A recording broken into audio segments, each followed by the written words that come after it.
군악대가 나와서 연주를 하고 있습니다. 오프닝 연주를 시작합니다.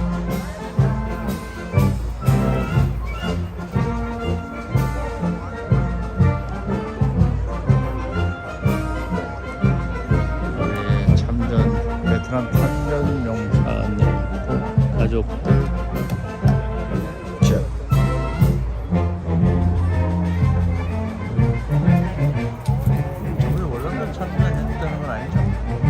월남전 참전한 분은 아니죠? 나이가? 여기 이 사람이요? 네. 월남전 그 채플린이라고 그러는데 아, 월남전. 여기도 보면 예, 채플린 단 코웬이잖아요. 베트남 워 채플린. 사회 보시는 분은 월남전 참전했습니다. 이래요.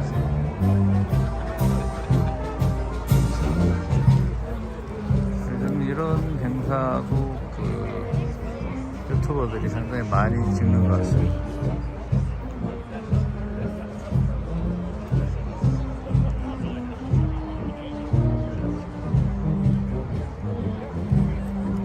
참, 천조국이라는 게 대단한 게요. 각종 세계 전쟁에 참전을 하고 또 그 희생을 이런 곳곳에 국립묘지를 만들어서 관리하고 참 대단한 거죠. 우리 큰아들 부부도 나중에는 이런 국립묘지에 가겠죠. 미군 장교니까요.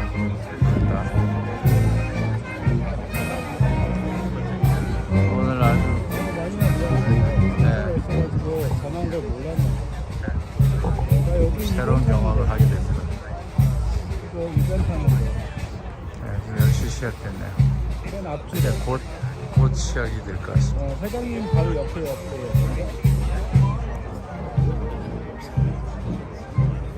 여기 위저 시딩이 있는데 인사에 자리는 있으니까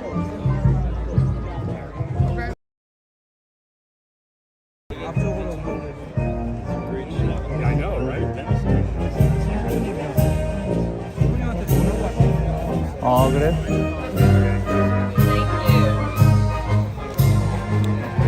I know. Thank you. Thank you, 300th Army Band, Commander Jeff Smith. Ladies and gentlemen, welcome. It is time for us to start our first Memorial Day ceremony in 3 years, and we're so pleased that you could join us today.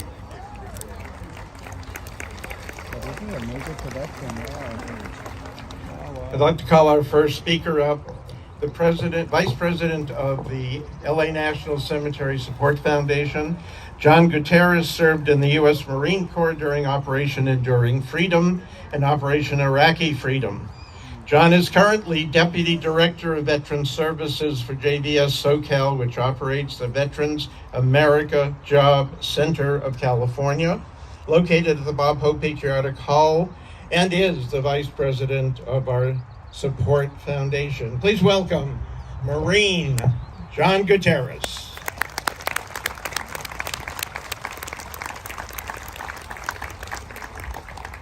Good morning, and welcome to your Los Angeles National Cemetery. I am John Gutierrez. I proudly served in the Marines. Once a Marine, always a Marine. Hoorah. And I am honored to serve you, the people of Southern California, as the Vice President of your Los Angeles National Cemetery Support Foundation. After the COVID pandemic postponed these ceremonies twice, we are certainly glad to be back.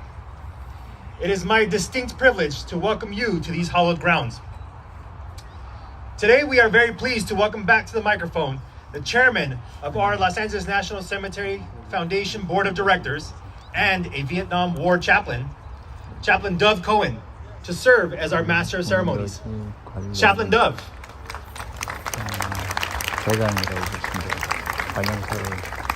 Okay, thank you, John. Welcome to these sacred grounds, your Los Angeles National Cemetery.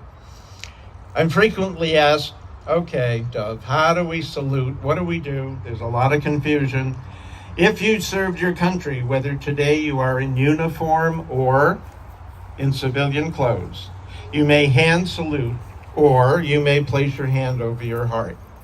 Everyone else, including children, please place your hand over your heart at the appropriate time. Those of you who are able, please rise for the presentation and posting of colors by the North Valley Military Institute College Preparatory Academy under the direction of Superintendent Dr. Mark Ryan and Master Sergeant Johnny Padilla. We are honored to have more than 300 Buffalo soldiers interred with us here in these hallowed grounds and 15 Medal of Honor recipients. Today, our 5 Buffalo soldiers are August A.J. Simeon aboard Houdini, Larry Thornton on Bob, Vince Hawkins on Black Cherry, and Todd Laverne on April. At the Memorabilia Display Museum, we have Ralph Finisterre. Let's bring on the North.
Buffalo soldiers proceed.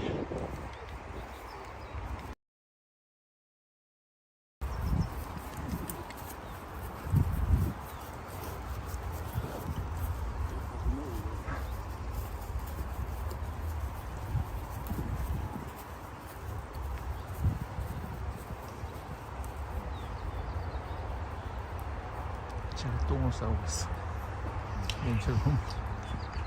Ladies and gentlemen, please welcome Lisa Crawley.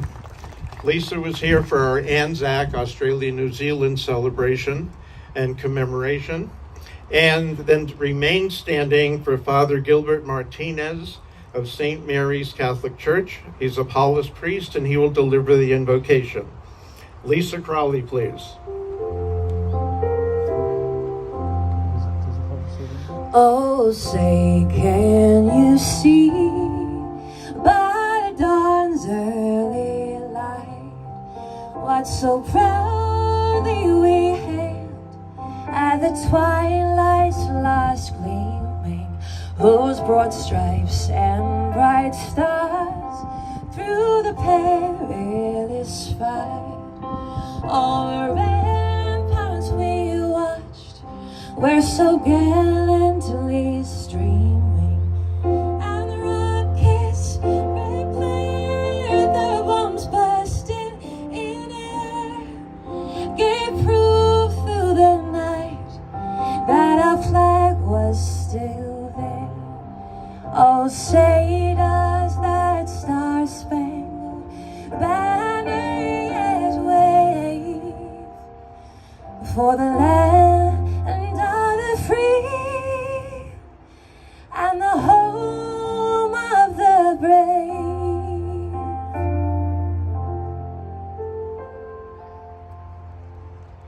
Father Gil Martinez of St. Mary's for our invocation, please. Father Gil.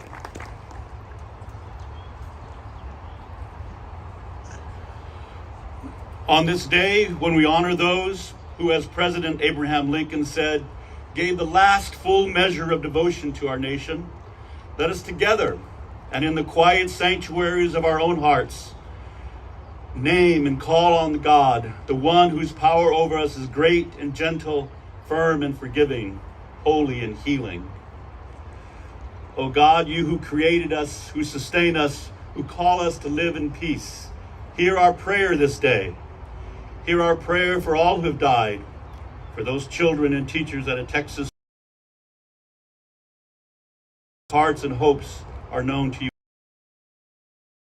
Those who put the welfare of others ahead of their own, generous as theirs. Hear our prayer for those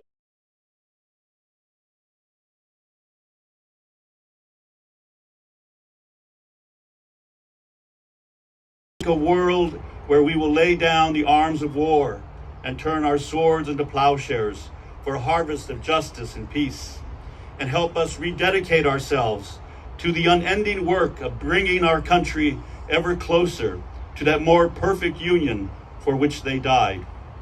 Comfort those who grieve the loss of their loved ones, and let their healing be the hope in our hearts.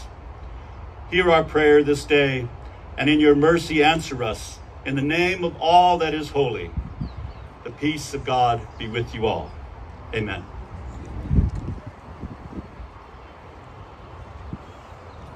Thank you, Father Gil Martinez. Everyone, please be seated.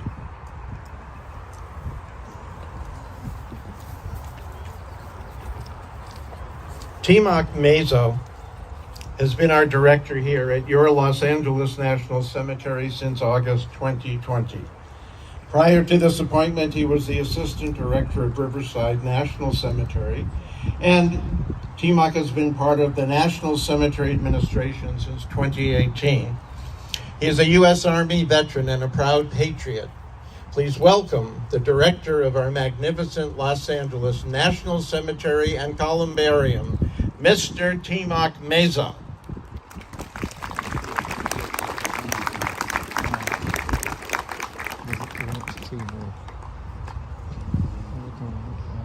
Thank you, Chaplain Dove, for that kind introduction. Congressman Ted Lieu, family and friends of those we remember today, America's veterans, distinguished guests, ladies and gentlemen, good morning and welcome to our Memorial Day ceremony here at the Los Angeles National Cemetery. I am privileged to be with you on this Memorial Day as we honor those heroes who made the ultimate sacrifice defending our country and our way of life. Your support for those who died in service of our country shows that you understand and appreciate why our nation sets aside this day in order to remember, honor, and salute our fallen service members. You understand the true meaning of Memorial Day. I feel especially fortunate to be here at this time as our country and this cemetery return to a traditional type of Memorial Day ceremony with members of the public on hand to honor our brave service members and to show support for our Gold Star families.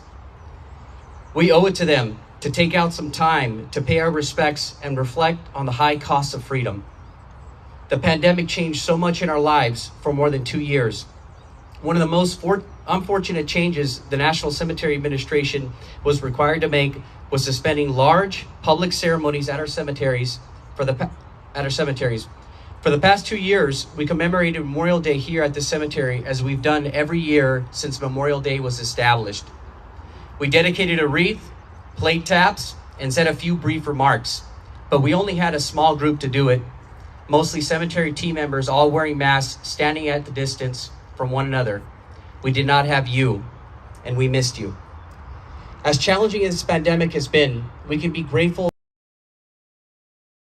those who gave up everything for our benefit. The cost of war is impossible to calculate, and we can never repay the families who lost their loved ones to the horrors of war. The least we can do is memorialize those heroes with some solemn words, laying wreaths, pausing in silence to pray for their souls. And we can be grateful as a nation that America has always had young men and women who have been willing to don the rest of us could be secure in our freedoms. The National Cemetery Administration and Memorial Day has had their origins in time, our nation's darkest days. In 1862, the second year of the Civil War, Congress authorized President Lincoln to purchase grounds for the use of national cemeteries. 14 cemeteries were established that year. Lincoln understood that the obligation that America had to those who sacrificed so much during the Civil War to keep this nation united. He spoke of this obligation during his second inaugural address, just weeks before his own death, when he called on the nation to let us strive on to finish the work we are in, to bind up the nation's wounds, to care for him who shall borne the battle, and for his widow and his orphan, to do all which may achieve and cherish and just lasting peace amongst ourselves and with all nations. By 1870, most recovered Union remains were reburied in 74 national cemeteries established solely for that purpose. Disabled veterans were hired to oversee these sacred grounds, to erect headboards and protected picket fences. This undertaking was the first time the federal government honored its fallen troops to perpetual care in national cemeteries. By this time, a tradition known as Decoration Day featured placing decorations on graves of fallen service members in recognition for the supreme sacrifice. This grew into Memorial Day, which became a federal holiday in 1971, more than a century after the Civil War ended. Traditions that arose from the ashes of the Civil War have grown through the generations, and Memorial Day has long been the most important day for the year, National Cemetery Administration, veteran groups, and members of the public who help fulfill our mission. Without large public ceremonies for Memorial Day over the past 2 years, our ability to recognize our fallen heroes was limited. Thankfully, we are now past that. I want to acknowledge the unwavering dedication and devotion displayed by the staff here at the Los Angeles National Cemetery. Throughout the pandemic, while so many worked from home, these great patriots continued to come here and work to make sure veterans were properly memorialized and laid to rest in the most dignified manner. In keeping all 155 national cemeteries open throughout the pandemic, dedicated NCA team members followed through on our nation's commitment to provide final honors and a dignified resting place for our veterans. Our team members fully know and appreciate what it takes to serve our country every day. They know the cost of freedom paid by nearly 4 million veterans resting in our VA national cemeteries. They understand where they work is a special place, a national shrine that has value not because of the immaculate landscaping or perfect rows of headstones, but because of men and women who have their final rest here. As President Harry Truman once said, our debt to the heroic men and valiant women in the service of our country can never be repaid. They have earned our underlying gratitude. America will never forget their sacrifices. Here today, we pay our respects to those who gave their lives so we can enjoy our lives in freedom and prosperity. Please keep up that respect and gratitude beyond today. One way you can do this is through the National Cemetery Administration's Veterans Legacy Memorial website. VLM, as it's called, is a new way NCA uses modern technology to keep alive the legacies of veterans and resting in VA national cemeteries. Every one of these veterans has his or her own webpage through the VLM online memorial, which you can access at the va.gov/remember. We consider VA the future of memorialization. We appreciate you keeping in the legacies of our brave veterans. It's the least we can do for those who gave their lives in defense of our nation and our way of life. Thank you for being here. Thank you for supporting veterans and their families. And thank you for honoring those who made the ultimate sacrifice. May God bless you, our service members, and the United States of America. Thank you.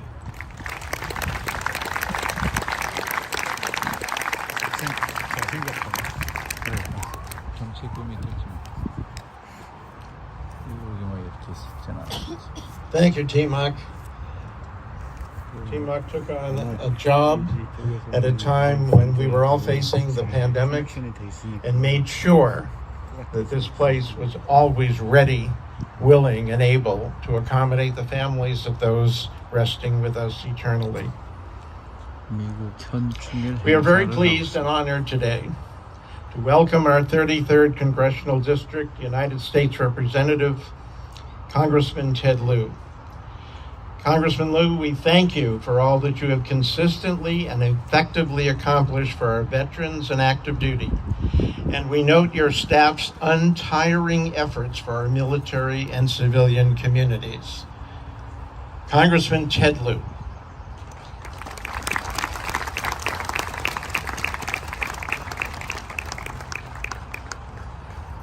Good morning. Thank you all for coming to remember and honor those who sacrificed their lives in service of our great nation.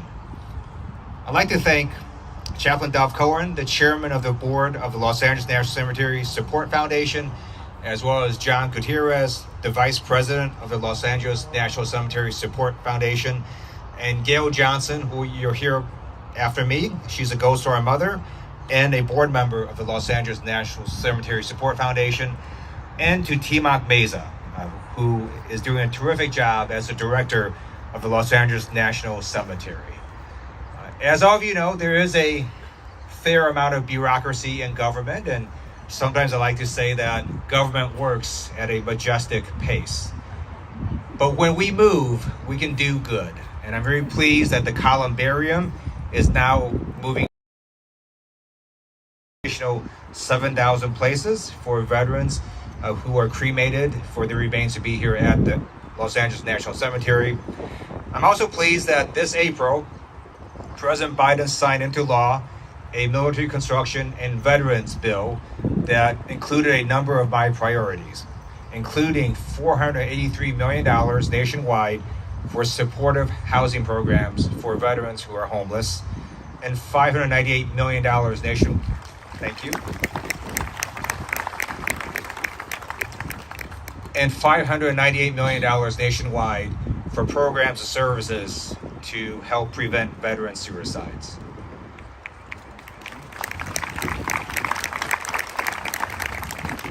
Today we honor all of those who sacrificed their lives, and in particular our World War II veterans and Gold Star families. And as I reflected on World War II, we are seeing the beginnings of some historic parallels. Currently, we now have a land war in Europe, and that was because of an unjustified and unprovoked invasion of Ukraine by Russia. Vladimir Putin launched an invasion of a free and sovereign country. And if you were to read all the press accounts before this invasion, everyone was predicting that Russia would roll into Ukraine and in a matter of days or a matter of weeks decapitate their leadership, take over Kyiv, install a puppet regime, and make Ukraine part of Russia. That did not happen. Putin failed, and he failed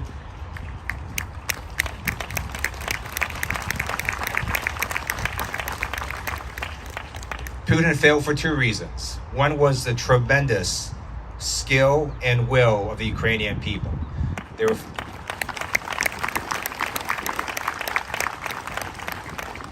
were fighting for their land, for their loved ones, and for their honor. The second reason is because of the tremendous support from the United States, NATO allies, and democracies around the world. I understand that we have the consulate generals from South Korea and France here today, so thank you for your support. The U.S. military has been training Ukrainians, especially since 2014 after Russia invaded Crimea.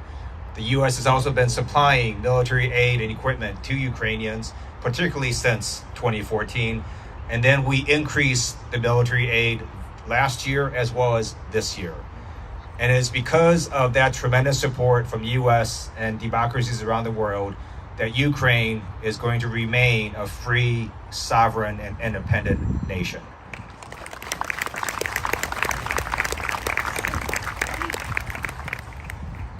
That is a monumental achievement that no one had predicted.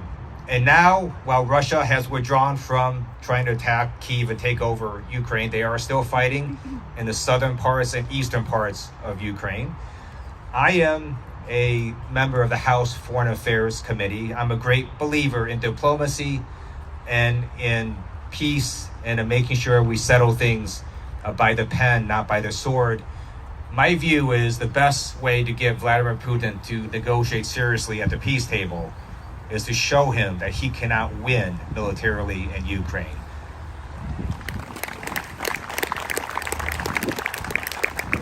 And that is why Congress passed on a bipartisan basis a $40 billion aid package that President Biden recently signed into law that's going to provide military aid, humanitarian assistance, and economic aid to Ukraine.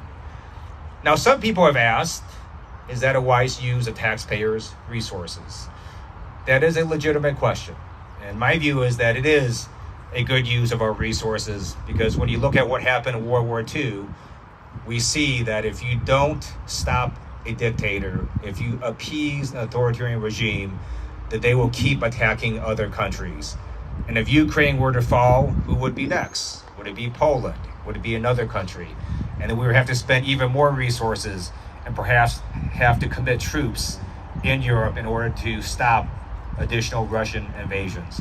And so my view of the best way to honor our World War II veterans is to make sure that another World War does not happen. And the best way to do that is to give the Ukrainians everything they need to defeat Russia and Ukraine.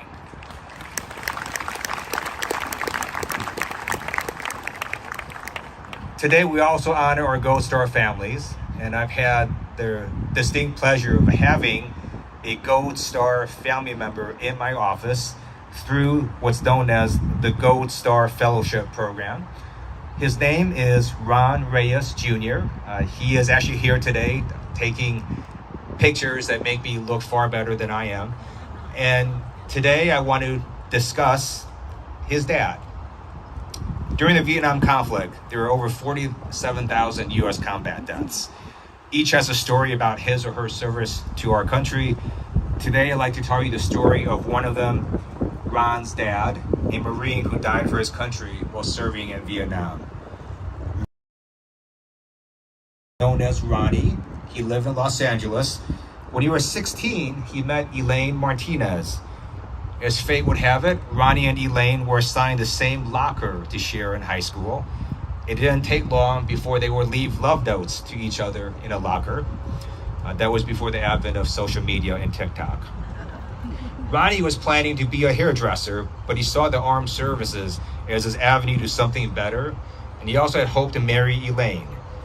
Ronnie's father, Pascal, was an ex-POW in World War II, captured by the Nazis and liberated by General George Patton. Because of his father's military history, Ronnie wanted to leave high school at 17 and enlist in the Marines. After much persistence, Ronnie encouraged and got his parents to let him to sign up. Ronnie joined the Marines in January 1967. He turned 18 while he was at boot camp. Ronnie was soon deployed to Vietnam. He promised Elaine he would come back to her as soon as his tour was over. Not long after, Elaine discovered that she was pregnant, and Ronnie was excited about becoming a father. In Vietnam, Ronnie was a mortarman in the Delta Company, 1st Battalion, 9th Marines, 3rd Marine Division. His unit was in heavy battle at Khe Sanh the entire time that he was there. On January 12, 1968, with Ronnie thousands of miles away, Elaine gave birth to their son, Ronald Reyes Jr. His Marine buddies said that Ron Reyes Sr. talked about Elaine and their baby often. A couple months later, on March 30th, Ronnie's battalion had mortars raining down on them. One of Ronnie's friends, Tommy, was hit by a mortar and needed help. Another friend, Pete, went to go help Tommy, and Pete also got hit in the process. And he